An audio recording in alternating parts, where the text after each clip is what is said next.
Hi, everybody. I'm Dennis Daly. I spent 20 years with United Press International, most of it with the old UPI Radio Network. And my favorite assignment was going on the road producing and hosting American Montage. It was an hour-long weekly program. Now here's an edited version of one of those shows. Hi, everybody. We come to you this week from Capitol Hill in Washington, and my guest is Gary Hymel, for many years a special assistant to former House Speaker Tip O'Neill. As a matter of fact, he helped Mr. O'Neill write his landmark book, All Politics is Local. I sat down with Gary to talk about all the crazy things that go on Capitol Hill, and I mentioned first that it's always amazing to see two members of Congress go at it on the floor and then go to lunch together. That's always been true. Tip used to talk about that all the time, that foreign governments or foreigners could never understand, foreign parliamentarians, how members of opposite party could go at each other on the House floor and walk off arm in arm. It was because, they believed in combat on the floor but didn't take it personally. I guess what I'm concerned about now is maybe some of them are ratcheting it up and it gets personal. It kind of blurts out every once in a while. And what concerns me the most, though, is that it seems like the newer members that we have aren't proud of the government, aren't proud to be public servants, and aren't proud to come here and work for the government and be part of it. It's like the government's the enemy, and we got to get in there and destroy whatever the structure there is, and then we're going to go home. And a lot of them haven't even moved here. They're sleeping in their offices, they're buying a dingy apartment, they're not moving to families here because they think Washington will corrupt them.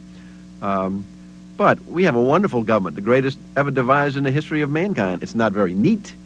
Carl Albert once said, our founding fathers didn't devise the most efficient form of government, only the freest. So it gets kind of confused once in a while, but in general, the system works. But it's something to be proud of and get in there and work hard at and not try to destroy. And that attitude worries me. I guess the thing that maybe worries me the most about that is being an outsider.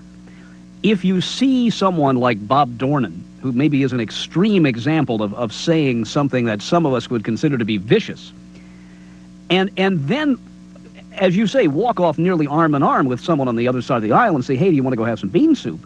You begin to think that it's kind of like professional wrestling in a way, that it's all form and no substance. I mean, that's what worries me about the guys on Crossfire on CNN, as to whether they artificially, the one fellow has to be liberal and the other fellow has to be conservative in order to make the theater work sometimes. Yeah, there's certainly a lot of that. I'll tell you, though, beyond that, what you see on television are a lot of members working very hard to help run the government and do their job day after day and never getting on television, and the American public doesn't know anything about them.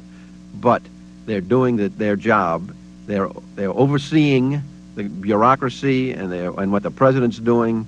They're perfecting when they find unfairness. They're righting wrongs. That goes on all day up there, and the system is working. What you see on television too many times is this contentiousness and people playing because they think it's theater. Well, there was that fear, and let me ask what Tip O'Neill thought about that with the coming of television to the House. I memean, some people said, we're only going to be playing to the cameras, we're not going to get a darn thing done now, we're just going to be out there posturing. Well, there's some reference to that in the book where he said when he would see a member come on the floor with a blue shirt and a red tie, and a suit and his hair all perfect, he knew that member was going to make a speech which he had tipped off somebody to watch or some news organizations to tape because, they were playing to the press, and he would try to discourage those members. You couldn't stop them. Tip is the one who introduced television to the House, and of course his motivation was to, expand democracy, to show the American people, and he was very proud of the House and show what it had done. Now, some people took advantage of that and used it for high drama, and there were times when Tip had some doubts whether he had done a good thing. I think in general he felt it was going to work, and that the abuses wouldn't be so blatant because it would be self-enforcing. The other members would chide a member if he tried to get too dramatic. There's been a lot of abuse, so there's no question about it. The subtitle of the book, All Politics is Local, is "And Other Rules of the Game." Do you mean that in a derogatory sense, or are there just a lot of little insides that a person not on the Hill, you have to be there to understand it? Well, I think that's true, but of course there are a lot of experienced people can give you a lot of principles that'll help you avoid some pitfalls too. So that's what this book tries to do, is to sort of educate you about politics by using examples illustrate these principles. The story I like the best in there is the one where Tom Harkin, who's a senator from Iowa, tells that when he was in the House one time, there was a tough vote, and he was going to have to vote against labor. And he's, a liberal from Iowa, and they were really putting the pressure on him. So he went to Tip, and he said, "Tip, can't you give me a hand here and get these guys off of me?" So Tip called the labor guys in with Harkin, and he says, "You guys got to be a little more sympathetic with Tom. He's the first Democrat to come from his district in decades, and you got to give him a pass on some of these tough labor votes." In fact, he says, "I have voted with labor every time except twice, and can you imagine that? You guys only been wrong twice." So and everybody laughed, and they let Harkin have a pass. So it was an example of kind of defusing, and that's what Tip could do very easily, is diffuse a tough issue, distract them, and with humor, win his point. One of the things that you heard a lot about with the change of parties, their change of majority, where the Republicans saw themselves or found themselves in charge, was parliamentary procedure. I can imagine that, you'd have to learn it fairly quickly, because it's the one thing on the floor of the House that if you understand it, I would think you can really use it to your advantage. And it is so foreign to me that if I were elected tomorrow, I'd have to go to some crash course someplace to keep from making a fool out of myself. Well, that's very true.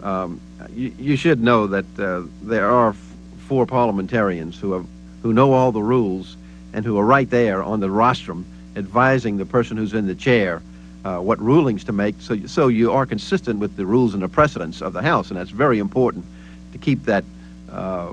And so every member who's in the chair doesn't have to know that.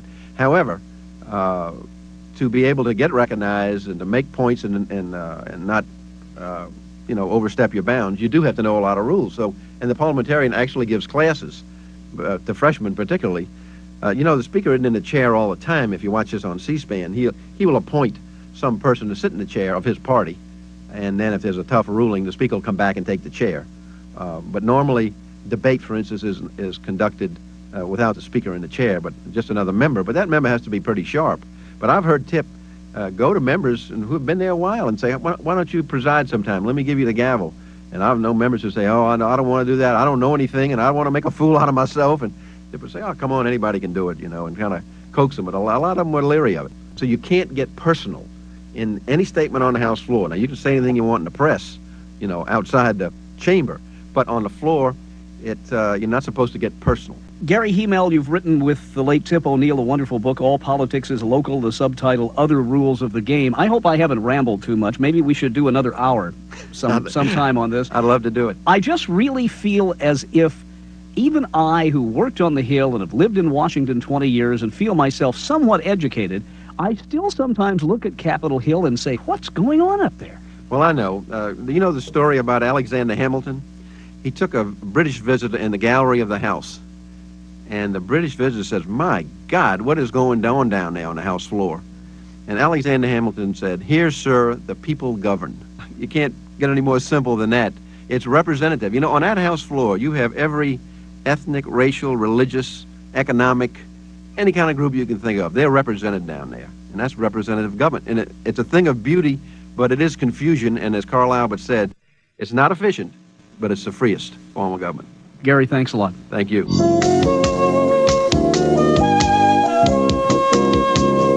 And there you have it, another edited episode of one of the American Montage programs prepared for the UPI Radio Network back in the 1980s and 90s.